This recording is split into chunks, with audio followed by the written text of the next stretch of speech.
Bismillahirrahmanirrahim. Assalamualaikum warahmatullahi wabarakatuh. Perkenalkan, nama saya Muhammad Jaki dari kelas 2B NPM 192191052. Di sini saya akan menjelaskan dan mempresentasikan tentang rencana pelaksanaan pembelajaran atau RPP. Saya mengambil sekolahnya, contohnya SMPN 1 Cijengjing, mata pelajaran pendidikan jasmani, olahraga dan kesehatan, kelas 9 semester 2. Materi pokoknya yaitu variasi dan kombinasi gerak spesifik permainan sepak bola. Alokasi waktu yaitu 3 kali pertemuan dalam 9 jam pelajaran. Lalu yang pertama ada kompetensi inti. Nah, di dalam kompetensi ini ada yang pertama menghargai dan menghayati ajaran agama yang dianutnya. Yang kedua ada menunjukkan perilaku jujur, disiplin, tanggung jawab, peduli, atau toleransi, gotong royong, santun, dan percaya diri dalam berinteraksi secara efektif dengan lingkungan sosial dan alam dan jangkauan pergaulan dan keberadaannya.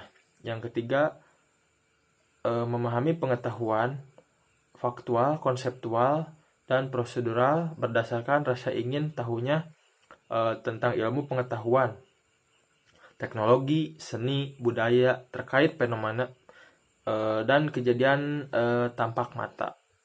Yang terakhir ada mencoba mengolah dan menyaji dalam ranah konkret, menggunakan atau mengurai, merangkai, memodifikasi, dan membuat, dan ranah abstrak, menulis, membaca, menghitung, memodifikasi, menggambar, dan mengarang sesuai dengan yang dipelajari di sekolah atau dan sumber lain yang sama dalam sudut pandang atau teori. Nah, ini saya membahas tentang RPP lama. Nah, dalam RPP lama ini tentunya yang pertama tadi ada kompetensi inti, lalu yang kedua ada kompetensi dasar dan indikator pencapaian kompetensi. Nah, kompetensi dasar yang saya ambil yaitu yang pertama memahami variasi dan kombinasi gerak spesifik dalam berbagai permainan bola besar, sederhana, dan atau tradisional. Nah, indikator pencapaiannya yaitu mengidentifikasikan, menguraikan, dan cara menerapkan variasi dan kombinasi gerak spesifik permainan sepak bola dengan benar. Lalu kompetensi dasar yang kedua adalah mempraktikkan variasi dan kombinasi gerak spesifik dalam berbagai permainan bola besar dan sederhana dan atau tradisional. Dan indikator pencapaian kompetensinya mendemonstrasikan, melakukan, dan menerapkan variasi dan kombinasi gerak spesifik permainan sepak bola dengan benar. Tentunya harus ada nilai karakter, lalu disiplin, sportif, kerjasama, percaya diri, dan kerja keras. Nah, dalam tujuan pembelajaran dalam RPP lama, tentunya di dalam RPP lama ini dijelaskan semua. Yang pertama yaitu tujuannya memiliki keterampilan. Setelah melaksanakan pembelajaran ini, kita dapat memiliki keterampilan gerak dasar, pembelajaran dasar permainan sepak bola. Lalu kedua, memiliki pengetahuan tentang gerak spesifik permainan sepak bola, memahami karakter bola yang digunakan, mengenal konsep ruang dan waktu. Lalu tujuan pembelajaran yang ketiga adalah permainan yang sesuai dengan dan dapat memberi pengalaman belajar, kesempatan untuk menggunakan dan beradaptasi dengan gerak motorik, lalu menggunakannya pada situasi permainan yang berubah-ubah. Lalu yang keempat, tujuan pembelajarannya yaitu meningkatkan kebugaran jasmani. Yang kelima, memiliki sikap seperti sportivitas, kerjasama, tanggung jawab, dan disiplin. Tentunya dapat memahami budaya orang lain. Lalu di dalam RPP lama ini kita membuat ada sebuah materi pembelajaran. Adanya materi pembelajaran. Yang pertama ada gerakan menggiring bola, yang kedua ada gerakan menendang atau mengumpan, lalu yang ketiga ada gerakan menghentikan bola atau stop ball, lalu yang keempat ada gerakan shooting ke gawang tentunya. Nah, dalam materi pembelajaran ini kita harus menjelaskan terlebih dahulu apa sih permainan sepak bola. Nah, permainan sepak bola ini merupakan gabungan beberapa hal atau gerak dasar yang dilakukan dalam satu rangkaian gerak dengan tujuan agar peserta didik dapat menendang, menahan, mengiring, dan menyundul bola tentunya. Lalu dalam RPP lama juga dijelaskan adanya metode pembelajaran. Dalam metode pembelajaran ini saya mengambil tentang inquiry discovery learning. Lalu media pembelajarannya tentunya ada e-book, lalu ada HP, lalu ada model juga tentunya untuk pemeragaan teknik dasar tersebut. Lalu alat dan bahan yang dapat digunakan dalam permainan sepak bola ini adalah tentunya ada lapangan sepak bola, bola sepak, cons atau corong, stopwatch, gambar, dan video pembelajaran. Nah, sumber belajar ini terdapat dari buku-buku seperti dari Muhajir 2017, PJOK, buku siswa, lalu ada sumber dan tentunya dari sumber yang relevan atau internet, narasumber lingkungan, serta sekitar dan sumber lain yang relevan. Nah, lalu di sini dalam RPP lama juga ada langkah-langkah pembelajaran.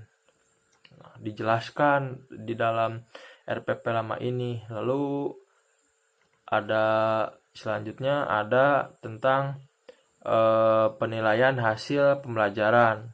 Nah, di dalam penilaian hasil pembelajaran ini ada penilaian sikap, lalu ada penilaian pengetahuan, dan yang terakhir ada penilaian keterampilan.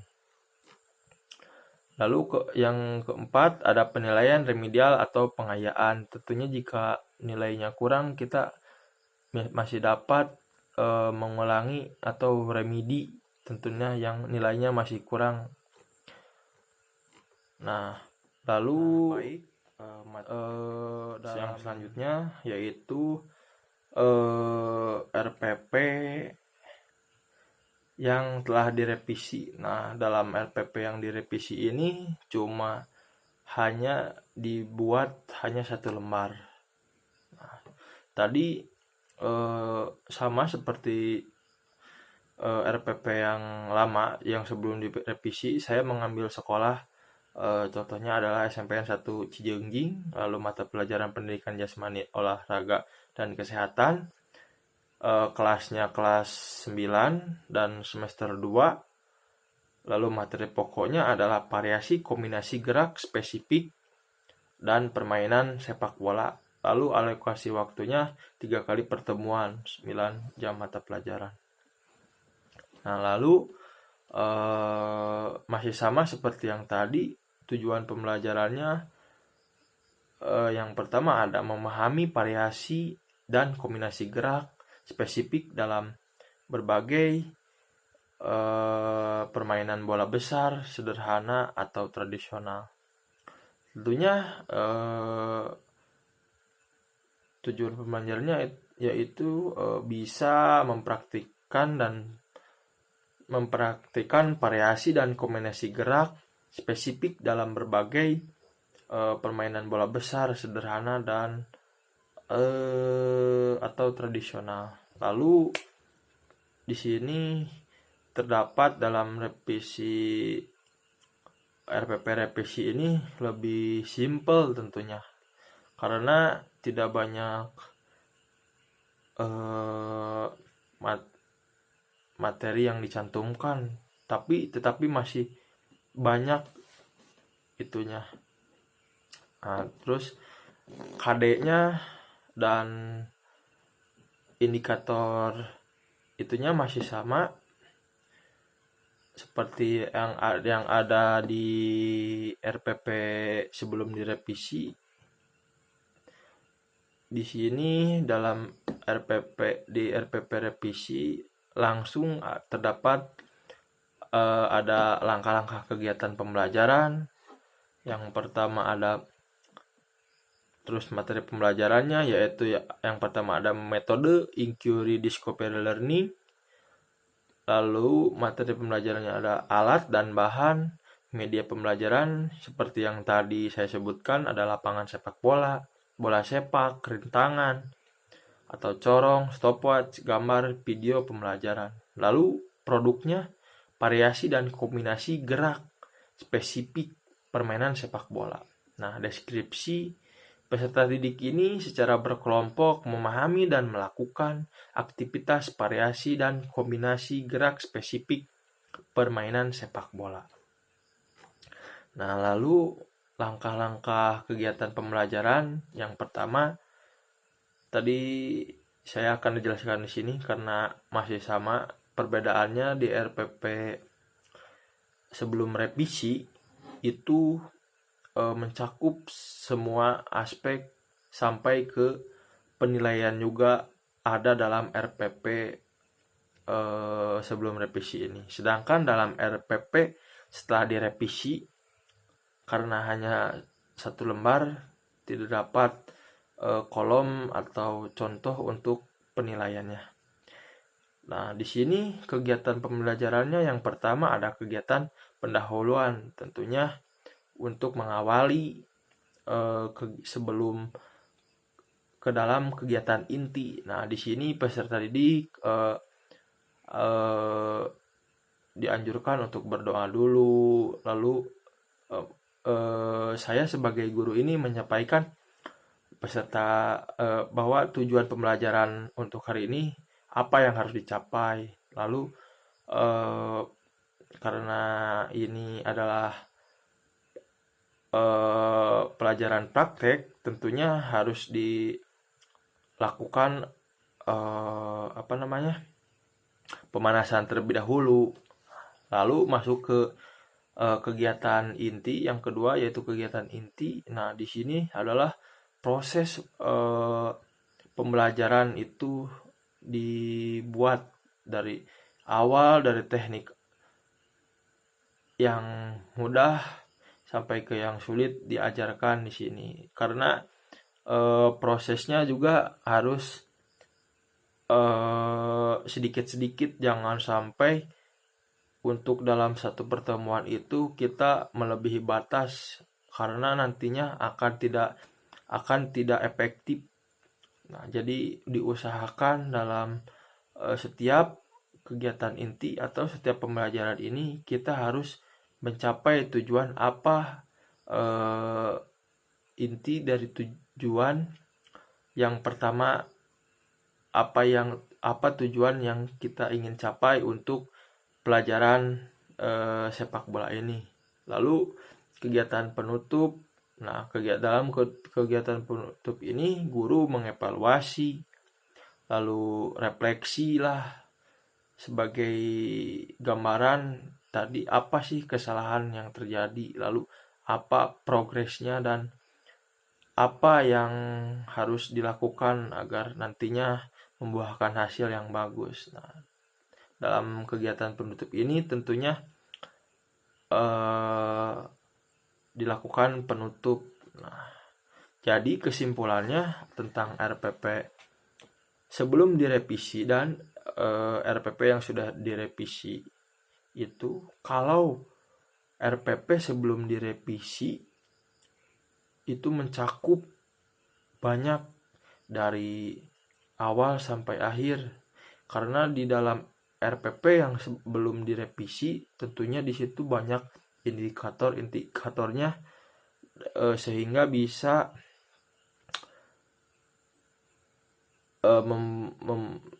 sehingga dalam RPP tersebut terperinci dari A sampai Z-nya. Nah, sedangkan di RPP yang sudah direvisi terlihatnya simpel, tapi tetap itu juga maknanya masih sama ke dalam RPP yang sebelum direvisi. Jadi intinya masih tetap sama, tetapi dalam RPP yang sebelum direvisi ini sangat banyak, dibuat banyak, segala indikatornya dimasukkan. Tetapi kalau di dalam RPP yang sudah direvisi ini pembuatannya simple karena hanya cuma satu lembar. Kalau RPP sebelum direvisi tentunya banyak yang harus ditulis di dalam sebuah RPP tersebut. Nah, mungkin cukup sekian, hanya itu yang dapat saya sampaikan. Mohon maaf apabila dapat kekurangan. Billahi taufiq wal hidayah. Wassalamualaikum warahmatullahi wabarakatuh.